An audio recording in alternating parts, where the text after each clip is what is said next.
Rotary club کا ایک بہت ہی اسپورٹس کے حوالے سے اور پولیو ڈے کے حوالے سے یہاں افتخار اولمپئن گلشن اقبال میں ایک پروگرام کا انعقاد کیا گیا ہے. اس پروگرام کے جو اس وقت روئے رواں ہیں وہ میرے ساتھ موجود ہیں.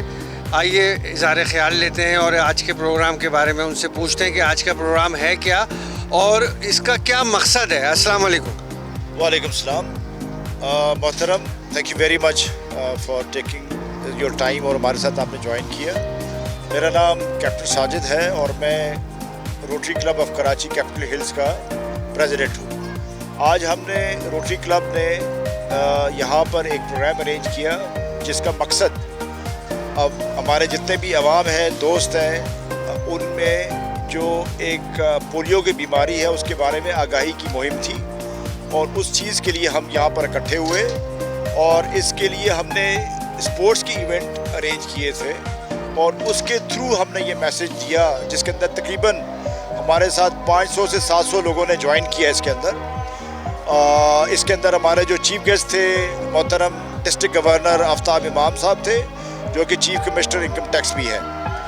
وہ آئے اور ان کے ساتھ ہمارے کراچی کے بہت ہی معزز اور بھی اکابرین ہمارے ساتھ انہوں نے جوائن کیا.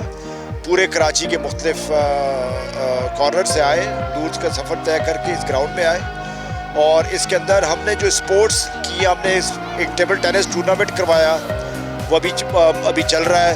اس کے ساتھ ہم نے اسپیکٹیکرا جو ہے کک والی وہ ہم نے کیا, بچوں کی آرٹ ایکٹیویٹی ہوئی اور اس کے بعد سب سے آخر میں جو سب سے جو امپورٹنٹ ایونٹ تھا دیٹ واز اویئرنیس واک جس کے اندر سب میں مل کر ہم نے اینڈ پولیو کے سلوگنز بھی کیے اور بچوں کو بڑوں کو سب کو ہم نے یہ میسیج دیا کہ اس کو ہم نے ختم کرنا ہے.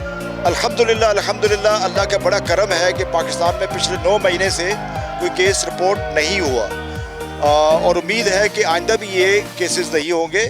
لیکن ہمیں اس سے خوش ہونا بھی ہے لیکن اس کے ساتھ ہم نے مصمم ارادہ کرنا ہے کہ ہم نے اپنی کوشش جاری رکھنی ہے کہ یہ پولیو کے ڈراپس میں نے بھی پیے تھے, میرے بچوں نے بھی پیے اور میرے جو نوز پوتے اور نواسے نواسی ہیں وہ بھی پی رہے اور رشتہ دار بھی پی رہے ہیں اور فرینڈز بھی پی رہے ہیں. تو یہ بالکل سیف ہے.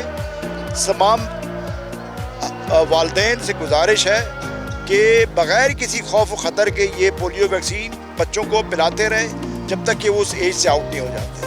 اور اسپورٹس کا ہم نے اس وجہ سے کیا کہ جو بچے کھیلتے ہیں ان کی ہیومینٹی مضبوط ہوتی ہے تو وہ اس بیماری سے بچ سکتے ہیں بنسبت وہ بچے جو کہ گھر کے اندر رہتے ہیں یا کم صحت مند ہوتے ہیں. تو جو بچے گراؤنڈ میں آتے ہیں وہ کھیلتے بھی ہیں, ان کی صحت بھی اچھی ہوتی ہے تو اس کے اوپر یہ اس کا حملہ اگر ساتھ ویکسین کر چکے ہو تو پھر اس کے شکار نہیں ہوتے. تو ہم دعا کریں.